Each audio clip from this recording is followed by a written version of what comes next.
Welcome to Lynn Cullen Live. Talk radio without the static. Email your questions and comments to lynncullenshow@gmail.com. And now your host, Lynn Cullen.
Can you hear me now? Son of a bitch. Can you hear me now? Oh, Jesus H. Christ. God damn it. Hi, guys. Anybody hearing me? Anybody hearing me? You hear me now? Thank you. Okay, here's the problem. I've got a, God damn it. Jesus. This new thing has a mic thing that says I couldn't tell if it's on or off. See, okay, I'm on. Thank you. God damn it. Oh, I'm not meant for this world. Anyway, I was thinking of, how the word woke has been absconded with, destroyed. I was thinking of a new definition for woke, and that would be folks like us who are woke. God damn it. There you go. Who are woke. Not like the creeps use it, but we are awake. We are awake. We are seeing things as they are. And we are not part of the sheep, the herd. So anyway, gosh, I've okay. It doesn't matter, Cullen. Just get your shit together. Guys, I'm taking requests for tomorrow. I thought I had an ace in the hole to do a Throwback Thursday. I was really going to throw things back and get Sally Wiggin to be on the show.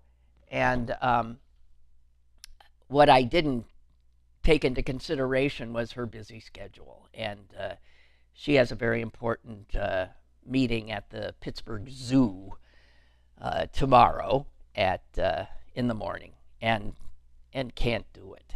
Dang it! So I'm like, I really I don't know what to do. So I'm taking. Anybody got any ideas? Let me know, okay? Because I find it difficult to, I guess, lighten up. which is unfortunate. Did you see Cracker Barrel folded? Jesus H. Uneffing believable. God damn. Jesus. Can you imagine how much money they spent on, hiring consultants and the people who came up with their new graphic and the whole new ad campaign and blah, blah, blah. And they put it out there, and the mob says, woke, woke. I feel like I'm living in an insane asylum. And I am. I am. So are you. So are you. And it makes sense that the guy who's the head of the asylum is stark raving mad.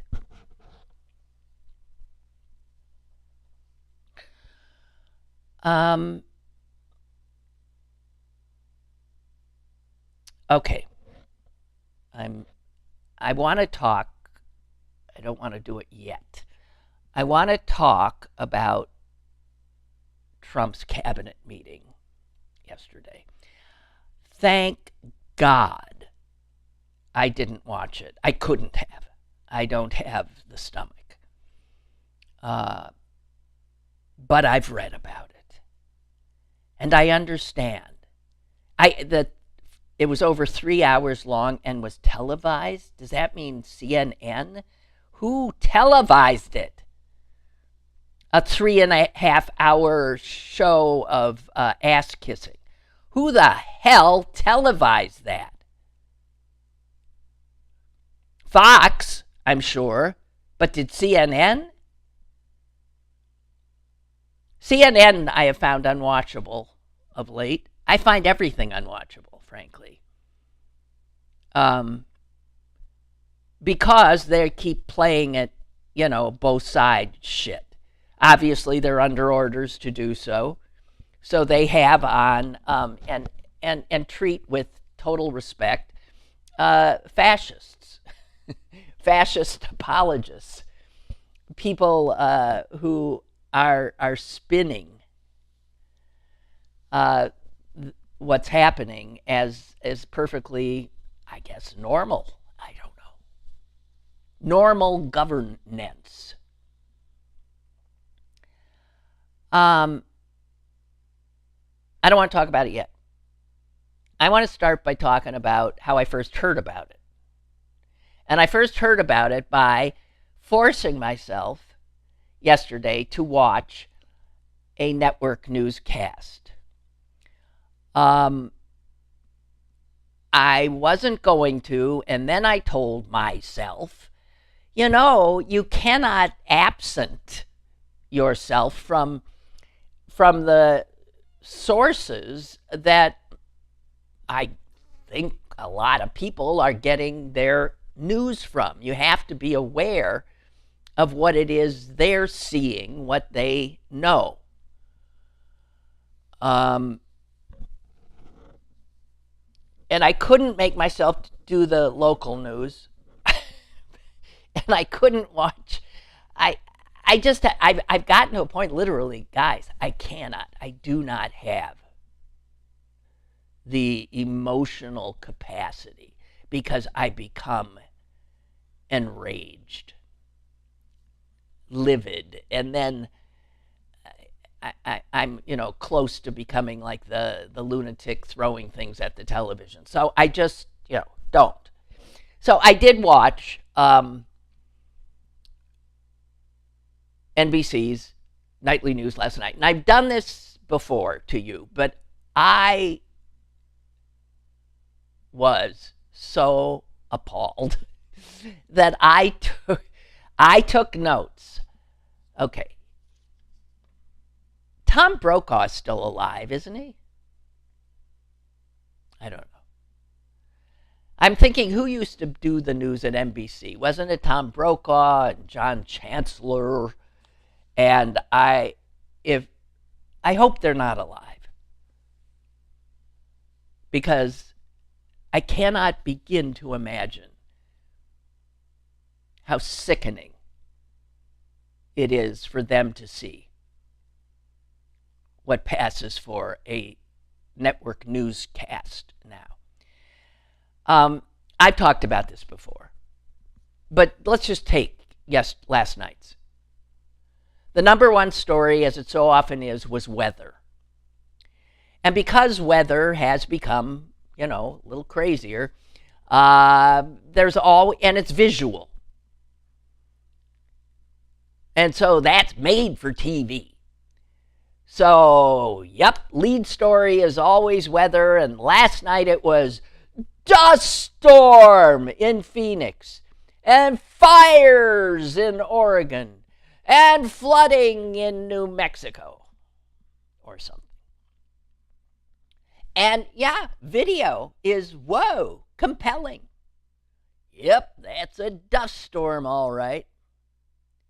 Never mind that our country is in the throes of a takeover, a fascist takeover.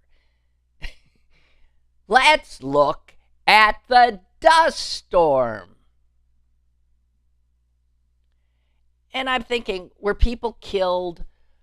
No, flights were grounded in Phoenix, nobody killed, and all the other stuff. There's absolutely no reason that should have been the lead story, except that, what amazing video! Look at that dust storm approach the skyline.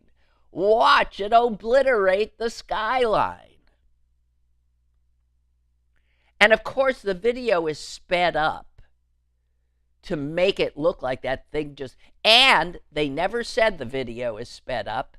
They said this fast-moving dust storm which enveloped Phoenix. And the journalist, I went to journalism school. The journalist in me is screaming, okay, fine, but you have to say that video is sped up. People don't necessarily realize that. That is not as fast as it came. That is Okay. And there's no way that should have been the lead story. Okay, what do you think? They spent like 5 minutes on all those great pictures of fires and dust storm and floods. Okay. What do you think the second story yesterday in the United States of America was for people who wanted to know what they should know? Yeah. Taylor Swift and Travis Kelce got engaged. My God, this was treated like, the wedding of the century, I believe they said, if not the millennium. I cannot even remember. It was so big that after they did the whole big story, which was even bigger than the dust storm, I swear to God, you come back to the anchor and he's joined by the reporter on set with him. Now, that is only supposed to happen when a story is so big. You bring the reporter out and give them a little more time. Okay. Reporter on set, wedding of the century. I looked at the watch. Almost 10 minutes of a 30-minute news program was gone on a day when federal troops are on the streets of the nation's capital. The president held a 3.5-hour cabinet meeting that looked like it should have taken place in North Korea. And this is how the American public was being educated and informed about the news of the day. Third story. Trump finally makes an appearance. Oh no, he actually made an appearance for the Kelce Swift. He showed up in that astoundingly wishing them well, with video that clearly, at the time I didn't realize, was taken from the 3.5-hour cabinet meeting, which of course went there to the wedding.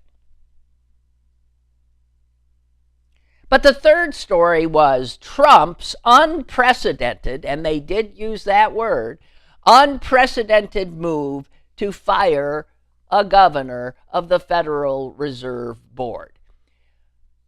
Finally, a legitimate story that should have been the first story. It made its entrance at about halfway through the show, and didn't have any reporter on the set. It didn't have that kind of importance. And in fact, the report even spun it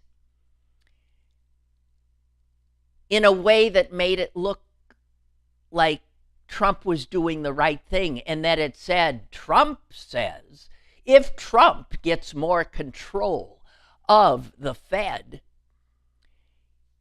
and is able to lower interest rates, he says home prices will come down and people will be able to afford homes.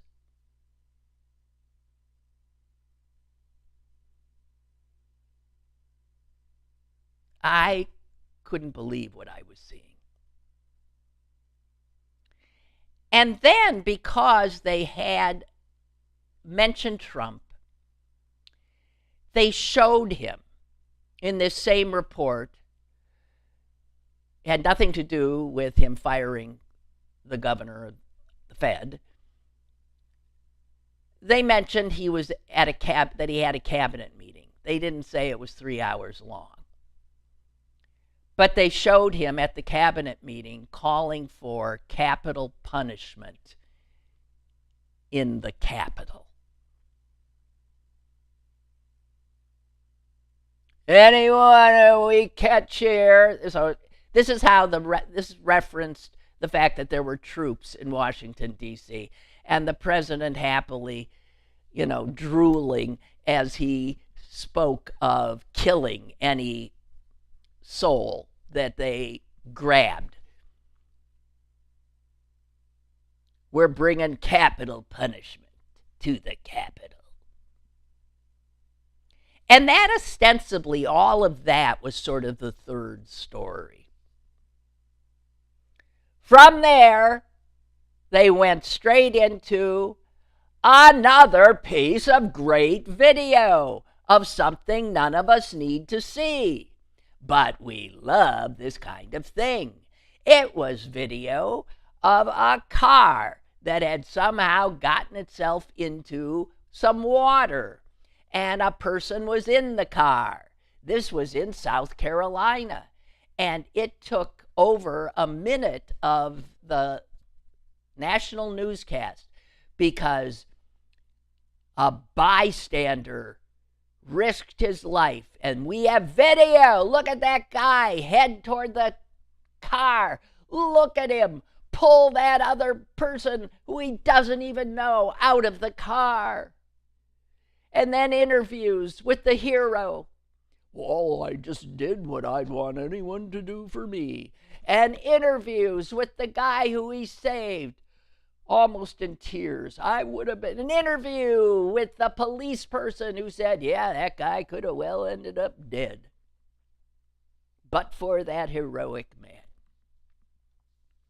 That was the next story.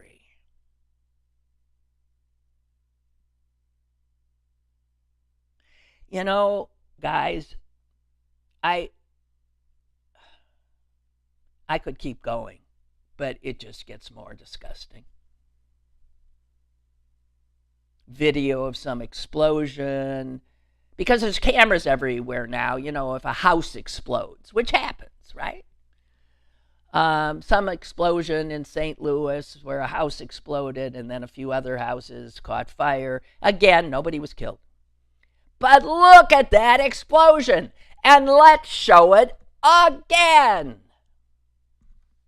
And then some nonsense, some guy jumping out of an airplane a stunt, but visual. He jumped out of the plane and somehow landed on, I don't know, the Golden Gate Bridge or some bridge, and then, I don't know, rappelled down the suspension. I don't know what that was in there. But nothing was in there about the fact that our country is being stolen from us as we all sit here watching this shit.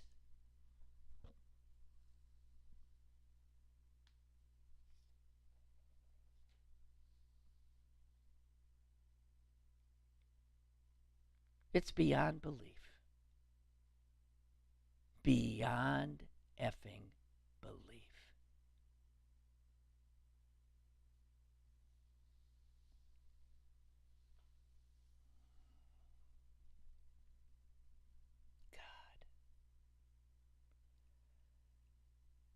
God. And God help us. God help me, because I am going to be unable to stand the nonsense around this upcoming wedding. Oh, my dear God. Oh. Today in the Washington Post. Today in the Washington Post, there was a back and forth with, these are reporters, and they're saying things like, what do you think the impact of this engagement and wedding will be? How do you envision her influence as a bride? The answer, oh my God. That's the answer. Oh my God. God. If we get a Taylor bridal summer, it'll be Summer of the Squad Part 2. I don't even know what that means. Are any of us prepared? Says the style reporter.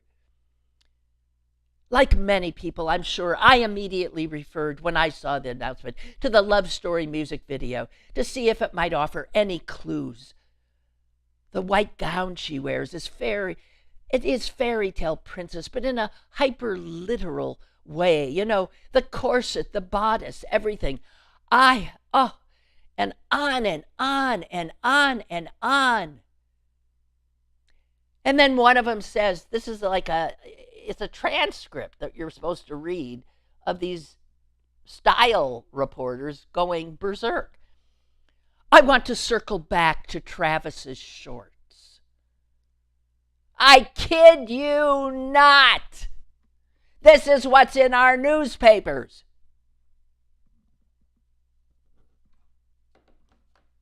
We're gone. We're finished. It's over.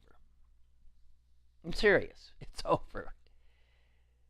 Damn. So yesterday, I know I shared the fact that, what was it, over 100 employees at FEMA had the guts to sign a letter to the Congress saying that FEMA had been gutted and was wholly unprepared to deal with a real emergency if, God forbid, a Katrina-like hurricane would come. They said, we are simply incapable of dealing with that. And the answer to them was immediate. They've all been put on leave. So now FEMA is even less prepared because the brave people there, the ones who really care about the mission, who tried to warn us about the unreadiness, have now, because they dared to suggest that FEMA wasn't up to doing its mission, they have been put on leave, and I'm sure are pretty much toast and will lose their jobs. And that's how you shut people up. Yeah.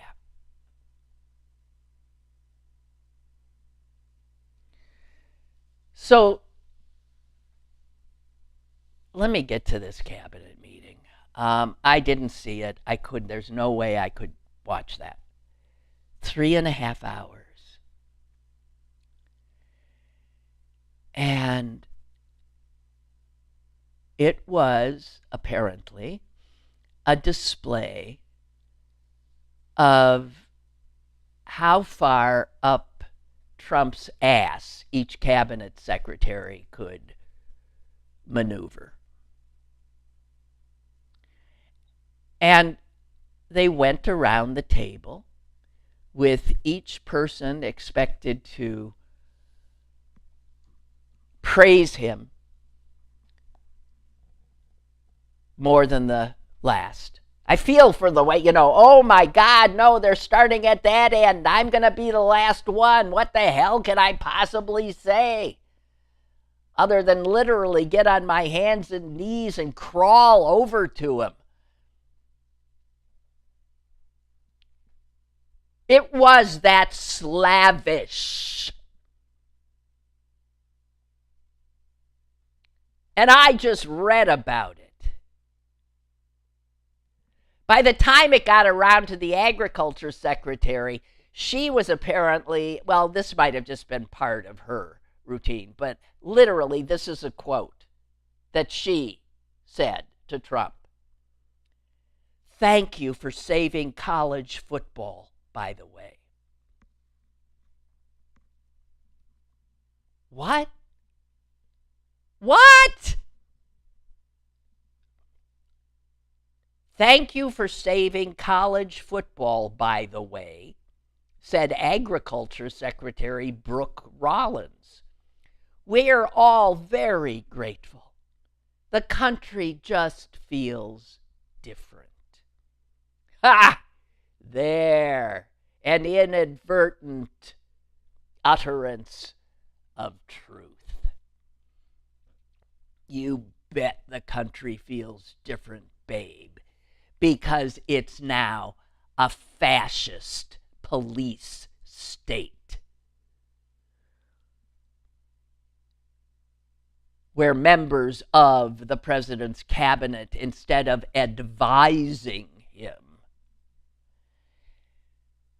compete to praise him.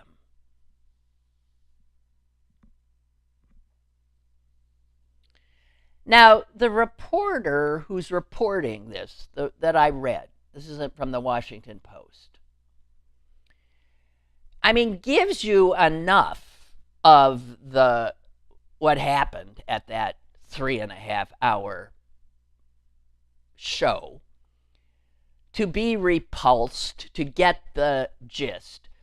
But never, and I guess a reporter can't really say this is like North Korea, guys. I guess that's something the opinion page has to do. So I'll give this reporter a pass because I think he did pretty well.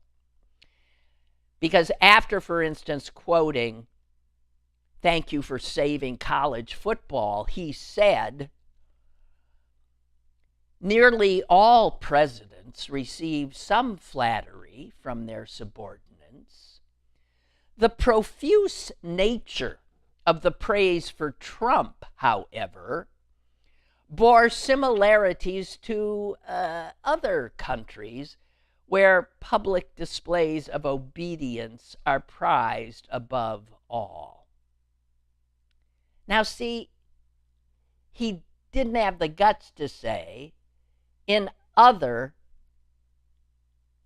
countries run by dictators.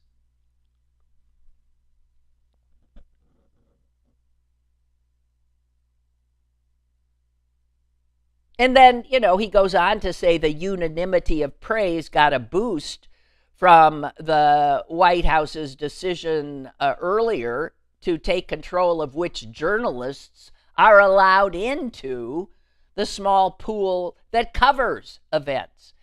And that, too, has had an incredible effect. So there's a lot of the questions.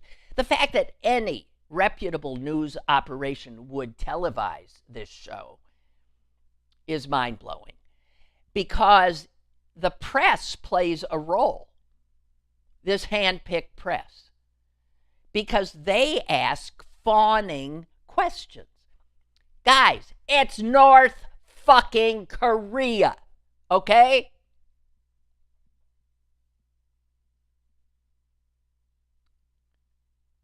Trump's special envoy to the Middle East and Russia, Steve Witkoff, took his turn pushing one of Trump's personal quests.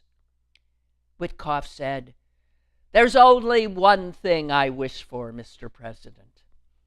That the Nobel Committee finally gets its act together and realizes that you are the single finest candidate since the Nobel Peace, this Nobel Award, was ever talked about."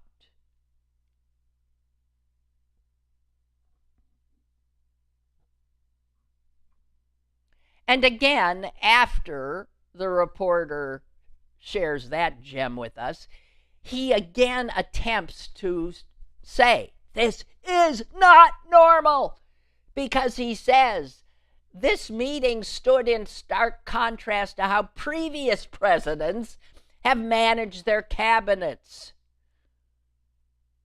It bore similarities, however, to meetings of ministers in other countries where leaders have sought to exert strong personal control over large stretches of national life, scholars said. So you say, I didn't say that, scholars say that, and then he actually names two countries, including Russia and Turkey.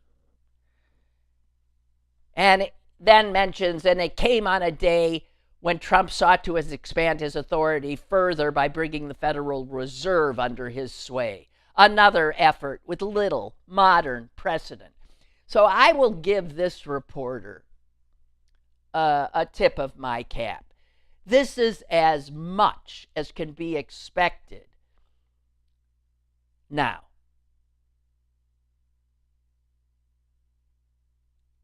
the New York Times report was crap compared to this. Crap.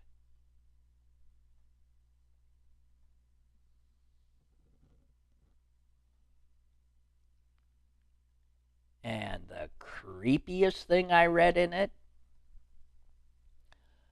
was what Labor Secretary Lori Chavez de Reamer told Der Fuhrer. Mr. President, I invite you to see your big, beautiful face on a banner in front of our Department of Labor, because you are really the transformational president of the American worker. And it says that this same labor secretary had earlier unfurled a 3-story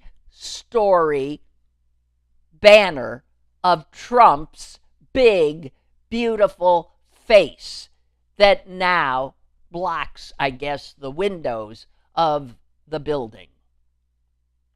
You tell me in what kind of an America the president's face gets unfurled on government buildings. You tell me. You ever seen that before? No, you've seen Mao. You've seen, in dictatorships do that.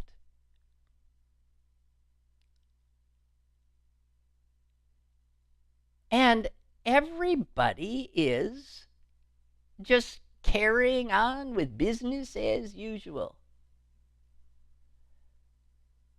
And our network news leads with windstorms and Travis and Taylor.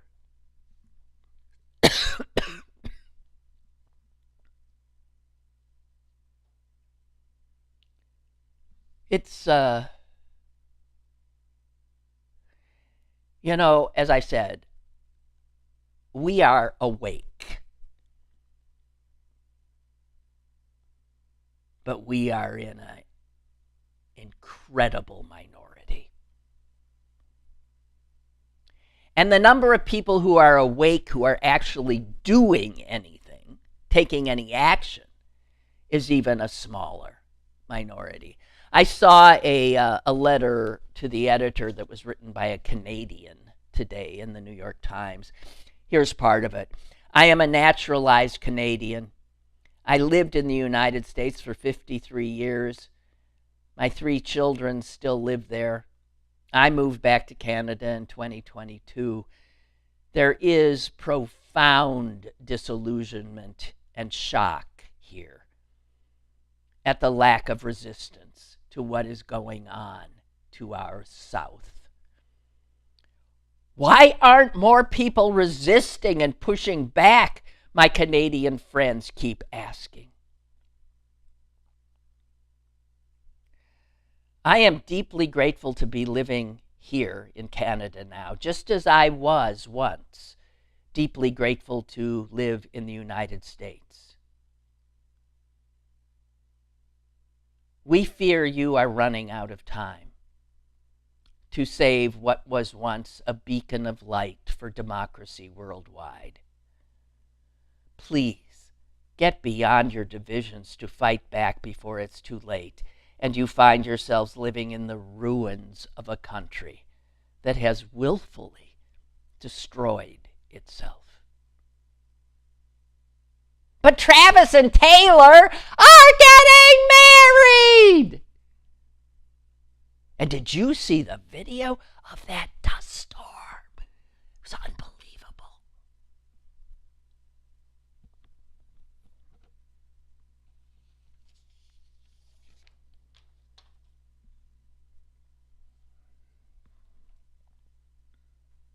God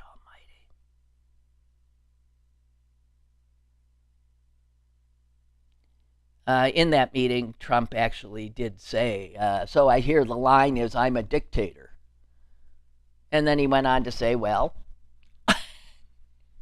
it's just all right out there. The headline, by the way, of the better Washington Post story, the best one I read, was in marathon meeting, Trump enjoys a playbook more familiar abroad. Of course, a better headline would have read, in marathon cabinet meeting, I'm sorry, I should have had a headline in mind before but not more familiar abroad. Just flat out say it, more familiar in North Korea. Just say it. As I looked at the comments, and the comments said it. Because the article, at least, was written well enough. By the way, Mark Birnbaum was the reporter. At least, that you got the idea of how horrific it was, and how antithetical to anything that we know of as American.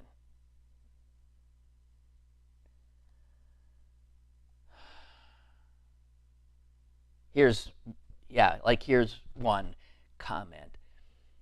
I watched some of this. It was insufferable, embarrassing, nauseating to see such fawning and outrageous compliments.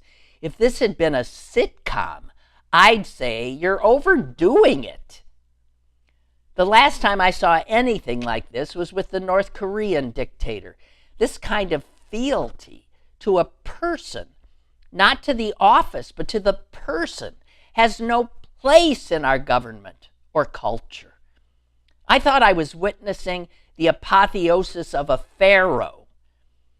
This went beyond, way beyond, the stereotypical yes men scenario, we should all be very scared. Indeed. But thank you for saving college football.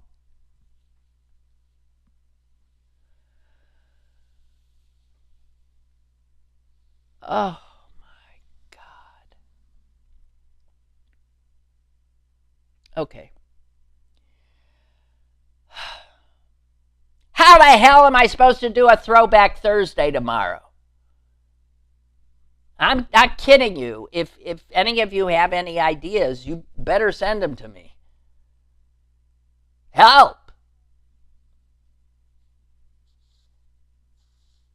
I'm thinking I'm going to start interviewing you. I got my eyes on a few of you. Milton, I've already done. I'll have you back, Milton.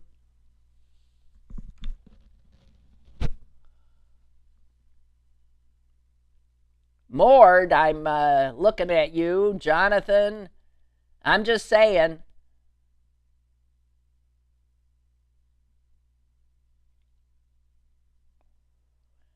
Okay. So I saw a... Oh, here's a piece of good news. There was a special election in Iowa, I guess yesterday, because somebody died. And the guy who died was a Republican. Yay! And so there was he had to fill his seat. This was in the Iowa state legislature. And it's in almost every district in Iowa. It's in a district Trump had won, going away. The good news is a Democrat won in a district Trump had won going away. That's good. Now, here's the caveats. It was a special election. I'm sure turnout not great. And the Iowa legislature is just overwhelmingly populated by Republicans. But this Democrat's win did take away the super majority from, I don't know if it was their state senate or their state house, which is a little bit of something. Make of it what you will. I saw a quote that I think is so true, and it's something that I wonder.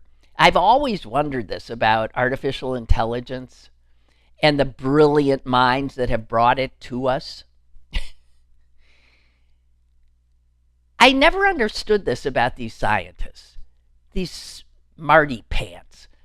I don't understand what their psychology is. Well, I think I do. They get so focused on the task, on doing something that's never been done, on inventing or creating something that will change the world, that they never stop and think, is this a good idea?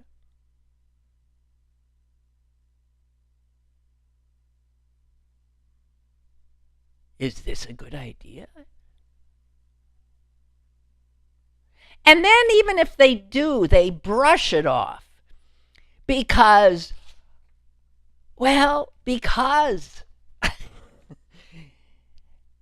And I'm sure they tell themselves, look at all the good it could do. And oh my God, there's always, so much good. And they refuse to look at the other side, the bad. They don't look. But the crazy thing to me, and it's this quote I came across because I've thought this too. I think I mentioned to you once I was in a meeting with my financial advisors. I avoid them, but they insist, these guys at this bank I go to in Green Bay. I trust my little small town bank in Green Bay. And they insist I come once a year where they bore me to tears, with, and we believe projections of this and that. And I roll my eyes and look at my watch. And I remember one, it was 2 years ago, just excitedly telling me that this artificial intelligence, AI, is just going, this is the guy who does like the stock predictions or something for the bank, and how the market's going to be going. He's the prognosticator. And he was saying, this is just going to be just life-changing. And this is blah, blah, blah, blah, blah. And I said to him, yeah, it's going to be life-changing because a computer is going to take your job.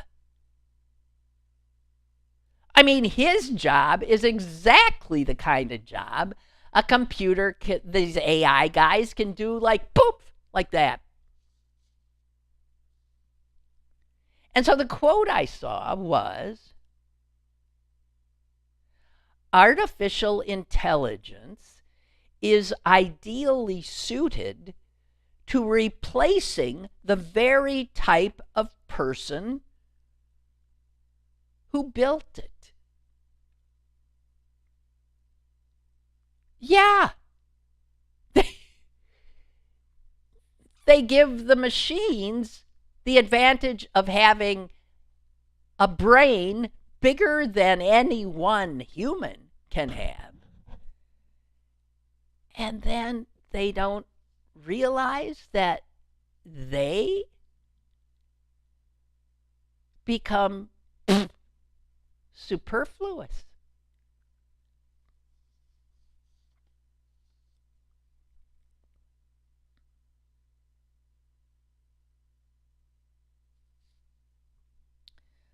Watchman says, if you don't feel like doing Throwback Thursday, then you shouldn't. It's your show. You're right. Gigi says, how about Chris Potter, Johnny Mac? Well, Chris Potter, I don't think really, I don't know.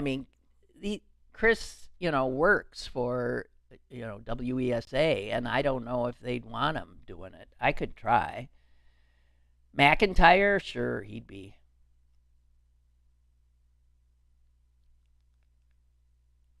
And I can do Sally some time, whatever. But I think the best way to deal with Throwback Thursdays might be to have a guest, because left to my own devices, you know where I go.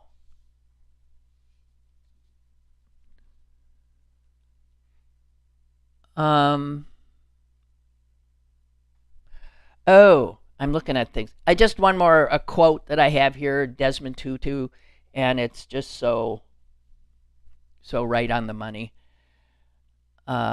If you are neutral in situations of injustice, you've chosen the side of the oppressor.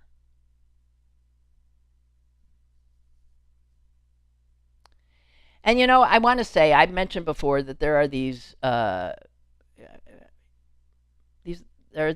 people, and it's grown a little bit, that stand. I'm sure, I know there are other places that do that, but the one I see all the time is on the corner of Fifth Avenue and Shady Avenue in Shadyside, Squirrel Hill, Point Breeze, where all those guys come together, right by Mellon Park. And they're there from 5 to 6 every day, holding up signs, waving American flags. And every time I have driven by, I get so angry because it's my default now. I'm just walking around in a constant rage. You would think I wouldn't be angry because I'd see these good people standing out there, but my anger is at the people in the cars that are stopped there, because I have never seen, and sometimes there's cars backed up because it's 5 to 6, and that can be a busy thoroughfares, that intersection. There'll be, a lot of people stopped. And nobody is honking their horn or waving their arm or fist out the window saying, yes, letting those people know, yes, I'm with you. They just sit there, and then they drive silently by, and I want to kill them.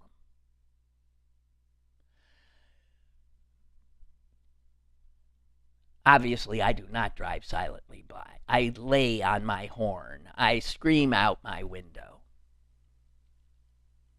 And I'm sure some people look at me like I'm nuts.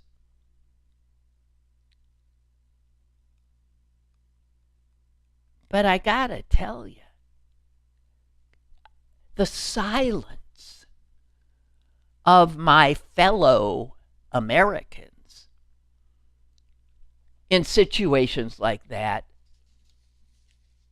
it chills me.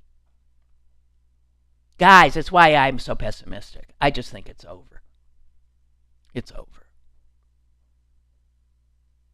Unless something lights a fire under these folks. I can't imagine what it would be.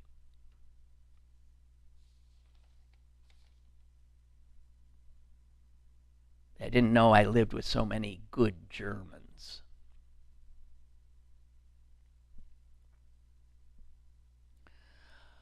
Okay, one other thing I have here. Now, I've got a few things here, but I don't know.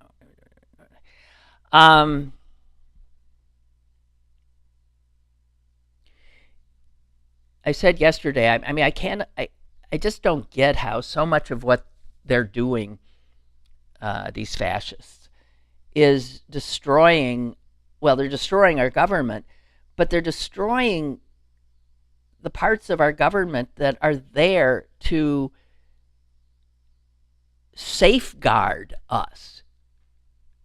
Be it FEMA, who, comes after a catastrophe to help, or be it, the regulatory agencies rolling back all the things that have given us better air, better water, all of that, so that our water will be less safe, our food is going to be less safe, and we in general will be less safe in every way.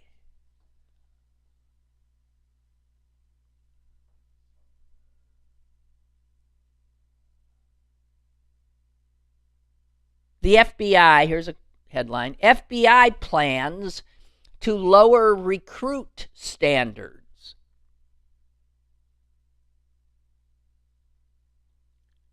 Why? Because they don't want agents anymore. If you were an FBI agent, that was a badge of I'm not just some cop. I'm specially trained. I'm cut above. Trump's FBI is not looking for anything other than more uniformed, faceless thugs. Make no mistake. FBI plans to lower recruit standards. New classes of recruits to be an FBI agent will now receive less training, no longer will be required to have a college degree.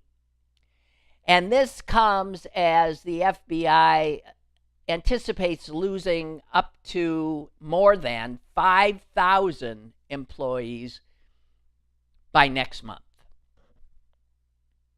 These are all people who know what they're doing, who've had real training, but who've been paid off to retire by Doge. so that they can be replaced by thugs. So instead of spending about 18 weeks of intense training, these new so-called agents will get just 8 weeks. From 18 to 8. No college degree necessary. And the FBI will no longer qualify as an elite law enforcement agency. But see, this kind of thing is going on as I speak somewhere else. They are literally creating a police state while we sit here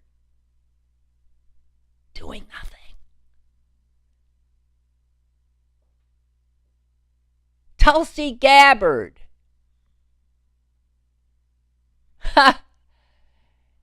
She's the director of national intelligence. Yeah. She announced, I think these, I'm telling you things that happened like last week. Okay. Did you know about any of this? She announced that she was going to reorganize her department, and she was going to eliminate some things. One thing she's eliminating is the National Intelligence University. Because why the hell do you need to train anybody and educate anybody about how to do really good intelligence work? And something called the Foreign Malign Influence Center, that will essentially disappear. It's being shrunk to nothing. And that, its name implies it, is a center that tracks the efforts of other countries that wish us harm to manipulate our elections.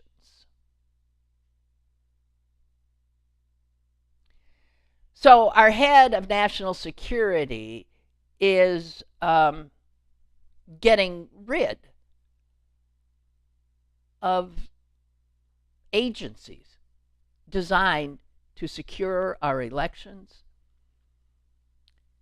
from foreign influence and also to train true intelligence officers. They don't want competence. They don't want it. They want brown shirts. They want SS. They want yes, sir, yes, sir, yes, sir. They want unthinking automatons willing to kill their fellow Americans. That's what they want.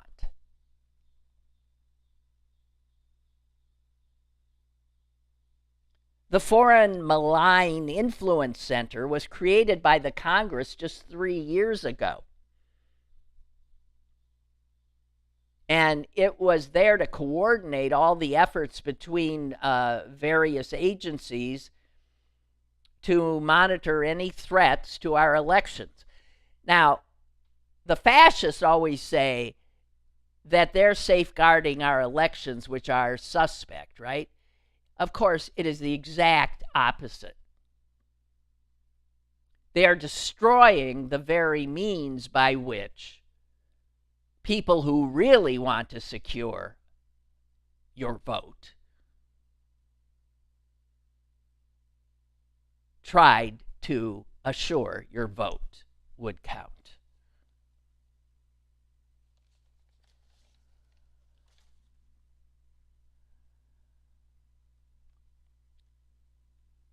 Gabbard's reorganization plan also shrinks 2 other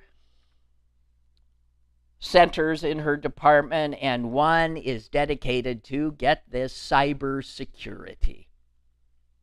At a time when hacks of government are proliferating,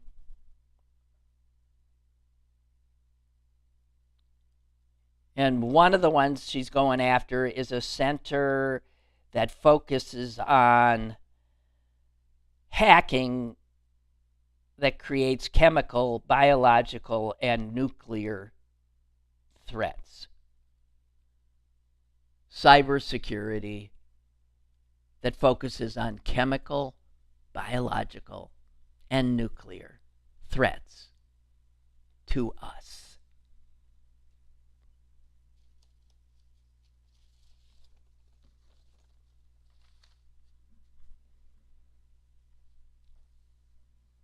And we sit here and watch. I don't think I'll ever comprehend it. Lynn Cullen Live, Monday through Thursday from 10 a.m. to 11 a.m. and archived at pghcitypaper.com. The opinions expressed on Lynn Cullen Live are those of the host and do not necessarily reflect the viewpoints of Pittsburgh City Paper or its advertisers.